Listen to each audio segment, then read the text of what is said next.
అందరికీ నమస్తే అమ్మా. డిఎస్సి అప్డేట్ పైన చాలామంది నాకు ఫోన్ చేయడం, మెసేజ్ పెట్టడం జరిగింది.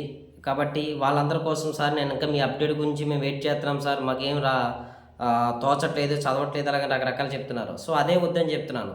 ఎందుకు చదవకూడదు? సో ఏం జరిగినా సరే నేను ఒకరిని ఏం చేయలేను కదా, లేకపోతే మీరు ఒకరు ఏం చేయలేరు కదా, లేకపోతే ఎవరెవరు ఆస్పిరెంట్స్ ఉన్నారో వాళ్ళందరూ కూడా వ్యక్తిగతంగా ఏం చేయలేరు కదా. మన పోరాటం ఎవరినొకరు పట్టుకొని మనం ముందుకు వెళ్ళడం జరుగుతుంది. అదేవిధంగా నిన్న కూడా అవనగెట్లోని డివైఎఫ్ఐ ఆధ్వర్యంలోని 3 అంశాలపైన, ఒకటి ఒకే జిల్లా ఒకే పరీక్ష పైన, వయో పరిమితిని పెంచడం పైన, సమయాన్ని పెంచడం పైన, ఈ 3 అంశాలపైన కూడా నిన్న ఒక చిన్న ధర్నా కార్యక్రమం, నిరసన కార్యక్రమం అనేది జరిగింది.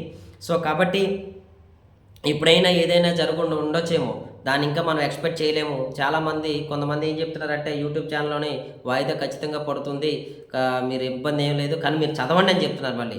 సో నేను ఒకటే చెప్తున్నాను, మీరు చదవండి. వాయిదా పడుతుంది అనేది మాత్రం మనం చెప్పలేము, మరలా చెప్తున్నాను. కానీ మనం పోరాటం చేస్తున్నాం, మీరు దాన్నే చెప్పండి.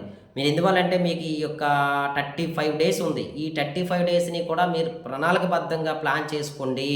మీరు ప్రణాళికబద్ధంగా ప్లాన్ చేసుకుని తర్వాత ఎస్జిటి వాళ్ళు అనుకున్నట్టయితే 8th క్లాస్ వరకు సిలబస్ని బాగా కంప్లీట్ చేయండి. తర్వాత 10th వరకు ఏంటంటే దాని రిలేటెడ్ సిలబస్ ఏదైతే ఉందో దాన్ని కొద్దిగా లైట్గా టచ్ చేసుకుంటూ వెళ్ళండి. మీ యొక్క ఏదైతే మీకు స్ట్రెంత్ ఉందో దాన్ని కొద్దిగా ప్రాధాన్యత తగ్గించి రిమైనింగ్ ఇంకా ఏదైతే మీరు కొంచెం ఇబ్బంది పడుతున్నారో ఆ సబ్జెక్టులకు ప్రాధాన్యత ఇచ్చి చదవండి. ఇక రిమైనింగ్ ఏమవుతుందంటే మీరు 8th క్లాస్ నుంచి ఇంటర్మీడియట్ లెవెల్ వరకు కొద్దిగా ఎస్జిటి స్కూల్ అసిస్టెంట్ లెవెల్లో అయితే ఎక్కువ ప్రాధాన్యత ఇవ్వండి. సో ఇలా ఇచ్చి మీరు కానీ మీ ప్రిపరేషన్ ప్రారంభించినట్టు అయితేనే కానీ, లేదంటే చాలా ఇబ్బంది పడతాం. సరే ఎనీవే, రాష్ట్రంలో అయితే మాత్రం నిరసన కార్యక్రమాలు అయితే మాత్రం బాగా పెరుగుతున్నాయి. అంటే డివైఎఫ్ఐ కానీ, లేకపోతే వాళ్ళు వచ్చారు జేఏసీ, నిరుద్యోగ జేఏసీ సమ్మె హేమంత్ కుమార్ గారు కానీ, లేకపోతే వాళ్ళు వచ్చారంటే ఇంకా చాలామంది ఆ యొక్క పందాలో వెళ్తున్నారు. కాబట్టి ఏం జరిగినా జరగవచ్చు. ఒకటి గుర్తుపెట్టుకోండి, 2వ తారీఖు తర్వాత ఏదో ఒక ప్రకటన అయితే వస్తుంది. చేస్తామా చేయమా అనేటువంటి ప్రకటన అయితే మాత్రం లోకేష్ గారి దగ్గర నుంచి కానీ, విద్యాశాఖ దగ్గర నుంచి కానీ వస్తుంది. ఎందువల్లంటే అర్థమైంది, వాళ్ళకి సమస్య అయితే వాళ్ళ దగ్గర చేరింది. ఓకేనా? ఇంకా మీరు ఏంటంటే అవకాశం ఉన్న వాళ్ళు ఏంటంటే ఆ ట్విట్టర్లోని మీరు ఎందుకు చేయట్లేదో నాకు అర్థం అవ్వట్లేదు. ఆ ఎక్స్ మీరు ప్లేస్టోర్లోకి వెళ్ళి డౌన్లోడ్ చేసుకొని మీరు అందరూ కూడా అకౌంట్ క్రియేట్ చేసుకొని లోకేష్ గారు ట్వీట్ చేయండి. సో అలా అయితే ఏదైనా అవకాశం ఉంటుంది. ఇప్పుడు ఓకే, అందరికీ బహిరంగంగా కనపడుతుంది కదా, మెయిల్స్ ఎన్ని వచ్చి అంటే వాళ్ళు అబద్ధం ఆడవచ్చు, అదే జరుగుతుంది అనమాట. సో అందువల్ల ఏంటంటే మీకు ట్విట్టర్లో అనేది అబద్ధం ఆడడం కావద్దు కదా, అందరికీ బహిరంగంగా కనపడుతుంది. సో దయచేసి ఈ అంశంపై నేను అవకాశం ఉన్నట్టయితే మీరు కూడా పరిశీలించి ముందుకెళ్ళండి.